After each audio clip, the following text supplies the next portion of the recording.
My name is Callum and I came to MPH just for some guidance originally because I wanted to eventually compete, and I came thinking I would compete sometime next year, but when I came they wanted me to do season B this year. So like without their guidance I would have never have stepped on stage this year and gotten as far as I have this year, and I would have probably delayed it, but I'm thankful that they pushed me to do it this year.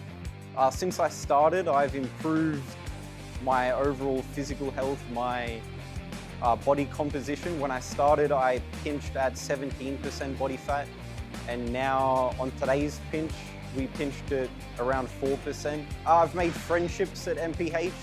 Everyone at MPH is like family. They all check on you. It's not just the coach you're seeing, but everyone really cares about you.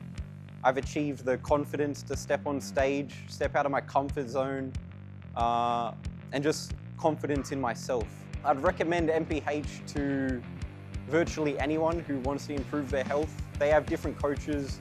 They specialize in different things and cater to different goals. I'd like to thank Bailey, my coach, for supporting me through this journey. It's been about, I think, five months we've been working together. He's been there through thick and thin and checked over me. This week is prep week, so it's been the hardest week so far. There's been a lot of ups and downs, but Bailey's always been there, whether it be through calls or texts or voice messages. Every day he's checked up on me, and I think that's one of the beautiful things about MPH.